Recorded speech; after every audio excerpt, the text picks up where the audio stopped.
Welcome to this video coverage for the third round of the candidates tournament, and in this video I'll look at the game Svidler with white against Kramnik, and this is the duel of the two players who won in the second round. So very important game, obviously. If it in case of it having a winner, this person with +2 early obviously would have really good chances in this tournament. Let's see what happens. 1 c4, so Svidler deviating. He played 1 e4 as he usually does in the round before, but now we see an English opening. Kramnik is going for the symmetrical with c5. He has tried many defenses against c4 or knight f3. This is no surprise, but it's not his maybe not one of his main defenses. We see a line that features complete symmetry, and now after g6, d4, white strikes first in the center just before black is able to play d5. We have this line which is known for ages, really, since the 60s, I guess, maybe even before that. There was even a game in the famous 1972 World Championship match between Bobby Fischer and Boris Spassky, where Fischer had the white pieces against Spassky, and they played exactly this line, if I'm not mistaken. But here Spassky, I think, played something else. I'm not sure. I think he played a6. Here Kramnik played the move bishop to e6. What needs to be mentioned is that white with queen d3 is making a prophylactic move. The queen is not so well placed in the long diagonal.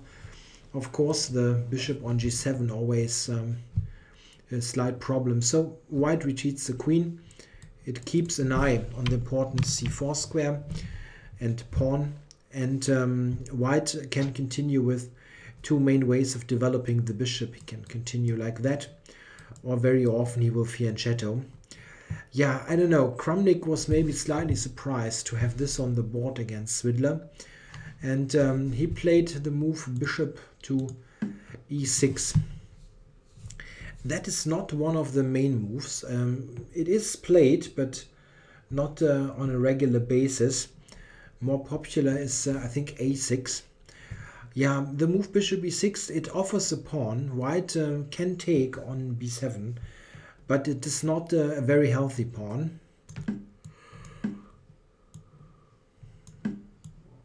This is how it unfolds. And the main problem now is that black has lots of pressure for the pawn. A big point is that b3, looking rather normal to protect the pawn, is actually giving away b3, and black regains the pawn immediately.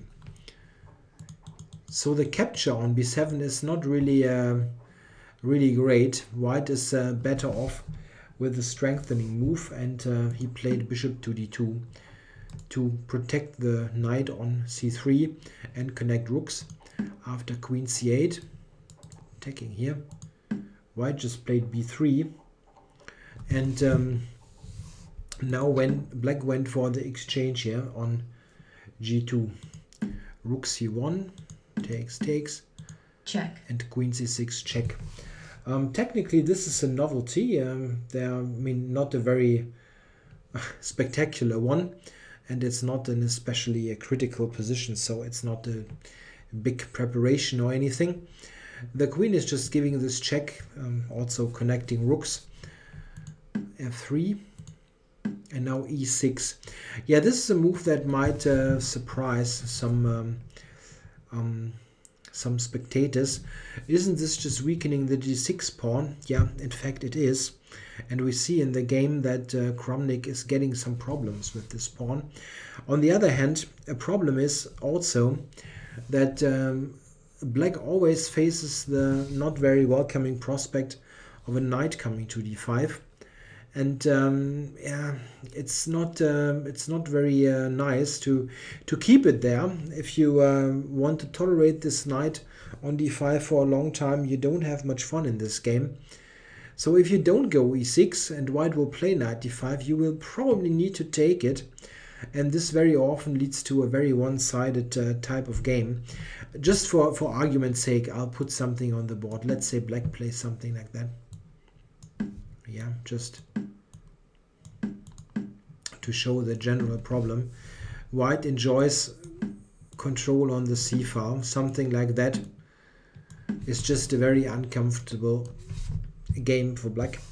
This is of course very cooperating. Black can play a tougher defense, but this is a general problem. If a knight appears on d5, you cannot let it live there for a long time.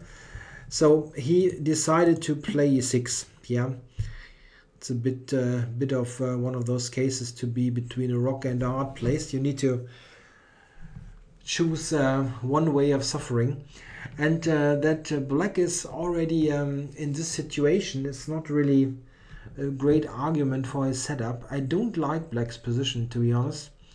It feels very passive to me. But besides maybe the general concept here with bishop e6, queen c8, I'm not so sure what advice to give black. Maybe something like a6, rook b8, rook and b5. This kind of idea. Maybe this is a better way to defend. What I know is that this is certainly, yeah, let's put e4 here. Okay, now this even happened. Oh. Sorry here, I confused myself a bit by looking at the wrong line in my notes. I thought white played e4, which he didn't do. Yeah, well, black is just suffering from lack of space, and he does not have any active play. It is solid though, it's still solid. White now plays an interesting maneuver with queen e3, attacking a7. And preparing a nice regrouping with rook d3 and now queen d2. This I like a lot. He managed to put the queen behind the rook so that the pressure on d6 is actually worth something. d6 now hangs. What is black's defense? If he plays a move like bishop f8, white will probably just put even more forces against the pawn.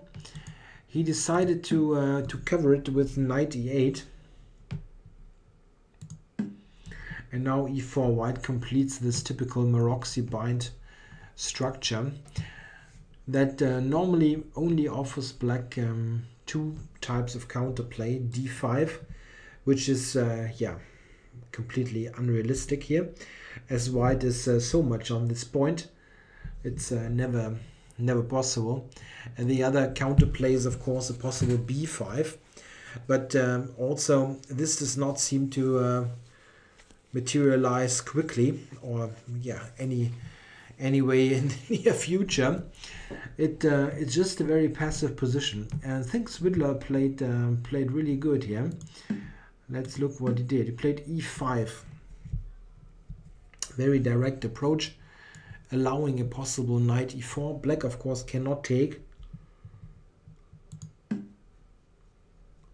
played h6 to get this g5 move in the mix, threatening g5, and after bishop retreat, black can take on e5. It's a very human move. You want to yeah, you want to break free from this bind, but Svidler is not allowing anything. He plays h4, and now rook c to d8 to cover the weak pawn on d6. Yeah, this is all very logical. Rook d1, further increasing the pressure. And now exactly here, the question is, what should black do? You really have difficulties in making a move here. You cannot, of course, capture in any way, as you just lose d7. You cannot play d5. Let's say you just give the pawn away.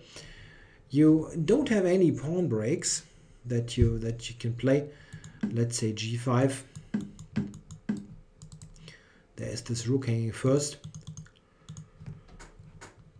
If you play a nothing move, white will probably play a4 and ask the question again. Oh, what is your move? And black is really close to being Zugzwangt here. Yeah, play a random move here, white might even improve further, and still you have no constructive way to continue. Black is terribly passive. Kramnik played b5, and after that it's clear that Svidler already has a very good concrete continuation to transform his strategical advantages in the position into something more tangible, which means material. He has a good move here, and this is what he played. He played c5, and this is a strong move, of course. Black now, he needs to take it. He cannot allow white to capture, of course.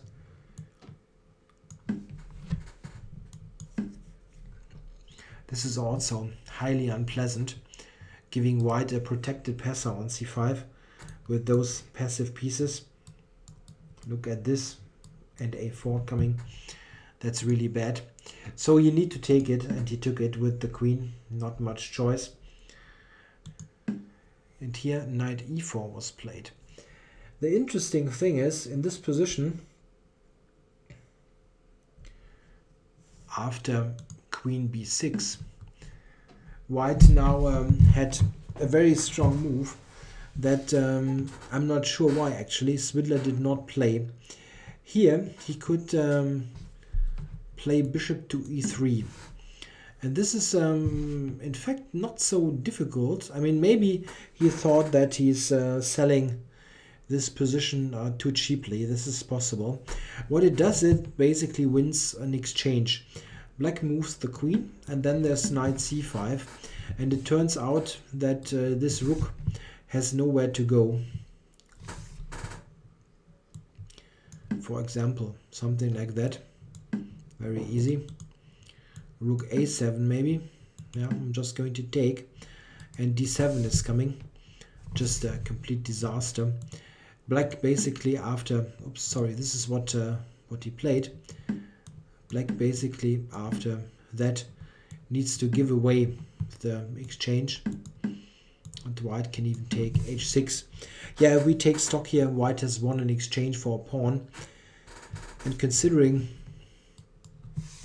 that he's quick on the c-file, this should be a position that is very close to a win with good technical play. Black can continue, of course. It's not like he will resign in the next 3 or 4 moves, but white is certainly very close to a win, and this was a really substantial chance that Svidler, I think, missed. He took on d6 with the knight, and it looks nice just from an optical point of view. It feels like the knight on d6 is a good piece and so on. But how exactly do you make anything out of it? And this turns out to be not so easy.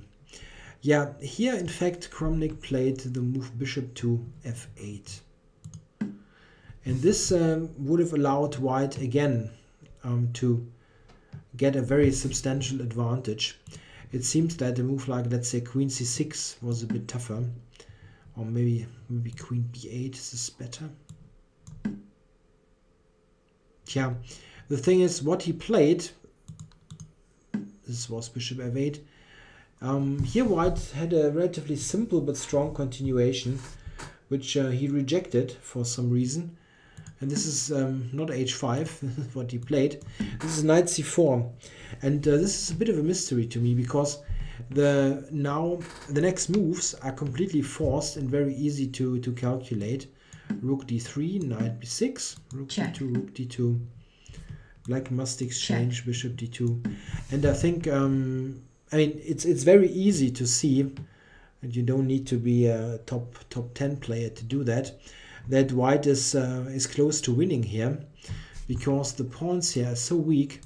You simply intend as white to play knight d7 to b8 and win those pawns, and white, I believe, is very, very close to winning. It's I don't see how black can save the queen side. I think it's almost a win. I don't see a defense. What should black do? It's not like you can do much. Let's say this one to make this bishop more mobile. Yeah, knight d7, knight c7, knight b8, and the problem is bishop a5 is coming, and something like that is, I believe, just a win for white. Straightforward. It's a pawn and black has no compensation whatsoever. You have knight c7 also to exchange the good knight here. So white is just winning. I don't really know why he rejected knight c4. Maybe he felt that with the continuation in the game he keeps more pressure on black, but knight c4 is simply a good move that very likely would have won. Played h5, and now black captured on d6. And of course this is a completely different type of position now. No endgame without any counterplay, but a rather complicated play with all the heavy pieces on the board.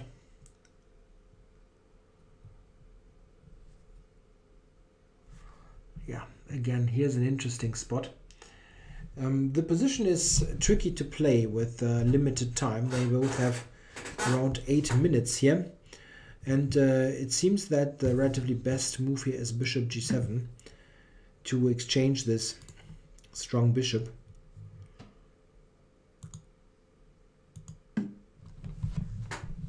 This is what Kramnik played, rook c8. It looks perfectly logical, but it has some defects. Rook c1 now, and black unfortunately has nothing better than exchanging. And this again seems to be rather favorable for white.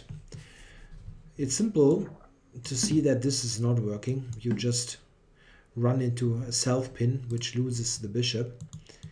So that's not the problem. But the problem is that white here has further ways of improving his position. One idea that I had after queen b7, this was played by Kramnik. One idea that I had here is queen c7. An interesting way to play. Black takes and pawn takes. And now the idea is rook d8 and the promotion. Unfortunately now g4 saves the day for black. It's a draw. Yeah, rook d8 and c8 queen is too much. So that black needs to go for a perpetual after this. It's a draw. Svidler played g4, intending queen c7, and Kramnik played b4. Yeah, that's a move that not immediately strikes you as being very logical, but in fact it is. Svidler played this one, but what again about queen c7? Now the g4 counterplay is not possible, but in fact black can capture and play queen b5. This is the all-important point of pawn to b4. Black plays this, no, not this, this counter-attack on the rook. And what happens if white just continues? Rook d2, covering e2, queen c6. I'm always looking for possible counterplay. If white now insists on all that, white check. Black gives the check. And now again plays a counter-attack on f3. And it turns out that this is really a draw if white promotes. Check. Check. Check. It is just a draw. b4 secures the counterplay just by one move. In fact, from here on, Kramnik is playing some fantastic defensive moves. We will see some of that later. b4 and queen c4 was played, just improving the queen position and further strengthening. Yeah, bishop g7 played, and white kept the pressure on with bishop g3. Now queen b5 was played. Yeah, here that's an interesting point again. Here I don't really understand, to be honest, why white is not exchanging. This seems, at least in my book, to be an almost winning endgame. Maybe I'm too optimistic, that's possible. Yeah, black, I think, needs to take. You don't want white to take. So captures. And now I'm not sure what to do, really.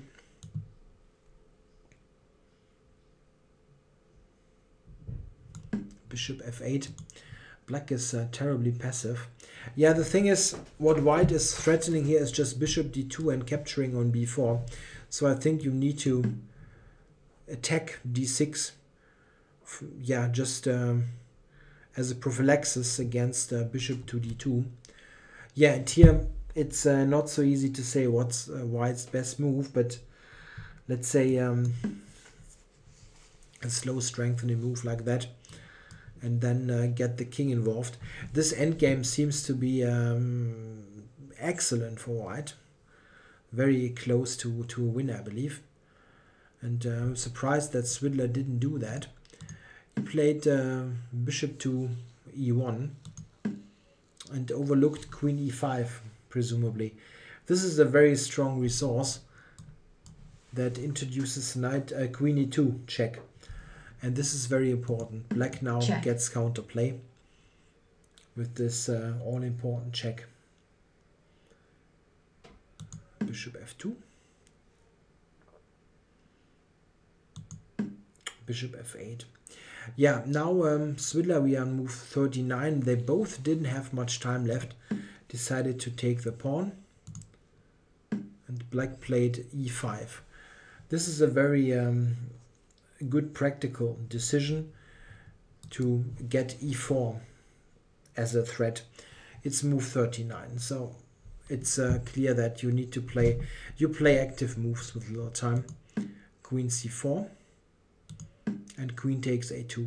Yeah, and here 40 moves have been played, so Svidler now again had some time on his clock to consider what's going on. And the amazing thing is, look what's happening here. Move 41. Svidler played queen to c6 after about 7 minutes of calculation. And the amazing thing is, it seems that this move, while looking completely normal and active, it turns out that this move is probably just leading to a draw. And the way how black is drawing now is one of the most amazing things that I recently have seen in chess. We see that in a moment. What white also could have done, he could have taken b4, which is probably very, very close to a white win. As you can see that he's got one pawn, one extra pawn. He's got the d6 pawn, and he's got a, oops, not that one. He's got the passer, the b pawn, and the better structure. Yeah, the good pawns here with the bishop against some rather weak pawns on dark squares. This is, from a technical point of view, very close to a win, if not winning. What I believe is that Svidler played queen c6 because he started to calculate variations now, and he didn't see a defense. And in fact, as I mentioned, there is only one defense, and what I think is really remarkable, that exactly this single defense that black has is now happening. Kramnik played e4, which is an excellent move, really, very strong move. It attacks the rook. If the queen takes, you get your pawn back and are perfectly okay. So white must take with the pawn. And now queen e2. Amazing resource that activates black's position enormously. If white now takes the rook, you just take here and you threaten e4 with check. This is a big threat, and also d6 hangs. So this is an immediate draw actually. Yeah, queen e2. And what did Svidler play? He played rook f3. Completely normal looking move. It puts pressure on the f pawn, on f7. And well, look at this rook. Where is the rook supposed to go? There's just one move. Need to take. And now queen e8. You see that f7 is attacked. Yeah, what should black do? He only has one playable move now. This is f6. Yeah, check. Sorry, he played e5. Sorry, queen. The check is what I wanted to quickly analyze. Bishop g7. And what now for white? Do you have any strengthening move? If you play a move like queen f5, for example, black has rook d2 and secures enough counterplay. This looks very ugly, this configuration, but black simply has too much play with the two heavy pieces. He played e5, and my guess is when Svidler went for queen c6, he did calculate this because it looks relatively normal and it's not difficult to calculate.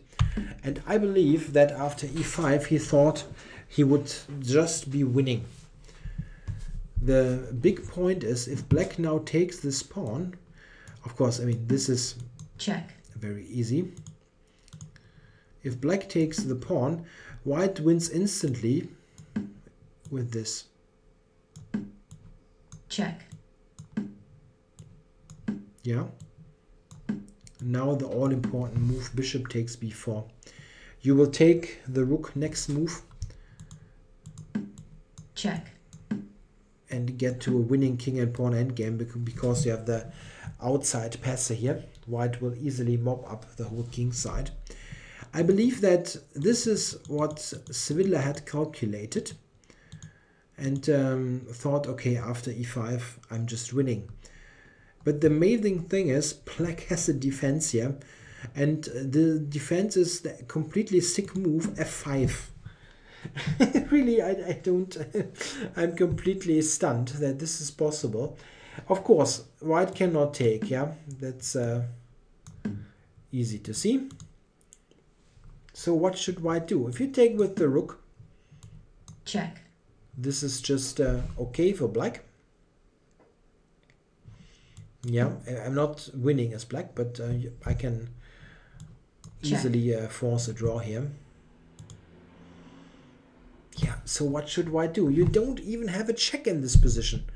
The rook is covering the g6 square. Yeah, what should you do? Svidler took on f5. And now, next move by Kramnik, rook to f6. Isn't this one of the strangest ever defenses? I don't understand anything of it. It's just great. He puts it on f6. And what is white supposed to do now? He cannot take, of course. And black has definite counterplay. If you play a move like e6, I'm just going queen e4 and threaten g4. Yeah, something like that. Check. It's just a draw. And, white absolutely has no move here to continue. What should he do? If you, let's say, if you move the queen away, I'm just going to take e5. It's absolutely amazing. White has no real move to improve here. Yeah, move the rook. Yeah, I've got plenty of checks. It's just a draw, amazingly enough. Yeah, Svidler played king g3. Yeah, note that here he had played all this rather quickly. It's all forced. And here he invested quite some minutes to maybe try to find something maybe there is still some idea left, but it's in vain. Queen e4. This secures the draw. White is threatened with this now. Played bishop c5. Check. And now queen e1 check is securing the draw. Yeah, why exactly? We can look at this. Bishop f2 was played. If white blocks like this, yeah, I have this check. And yeah, the problem is if you go here, for example, I go here. Take the rook. No? Check. Checkmate. Black even wins here. It's simply amazing. Black has enough resources, exactly enough to draw the game. Yeah, and what did they do? And after this check, there was bishop f2, back to e4, bishop c5, queen e1, and after this repetition, they agreed to a draw. This is one of the weirdest draws that I've ever come across, that black has this absolutely weird sequence. f5 takes rook f6. This looks completely crazy. I mean, the reason why black can actually find this over the board is that everything else is just losing. So you maybe come to these moves at some point. It's much more difficult to see it from the white side. When you decide to go for this line, you might overlook one of those only moves and think, okay, now he resigns. But well, he never resigned. He kept on playing the defensive moves that were necessary to hold the position. Yes, but if you look at the course of this game, this might be a game where afterwards Svidler is yeah, can be disappointed. He had on more than one occasion, I think, the possibility to secure a very substantial advantage, if not a win. And of course, this would have been immensely important to win this game. So it's only a draw, and yeah, it's certainly not a bad start for him, but a win against Kramnik would have been, of course, excellent. Yeah, and somewhat of a lucky escape maybe for Kramnik. That was really something of a coincidence that there was this miracle defense. Other than that, he had really big problems in this game. All right, hope you enjoyed it. Take note that after round 3, this round, there is a rest day on Sunday, so the next games will be played only on Monday. Thanks for watching.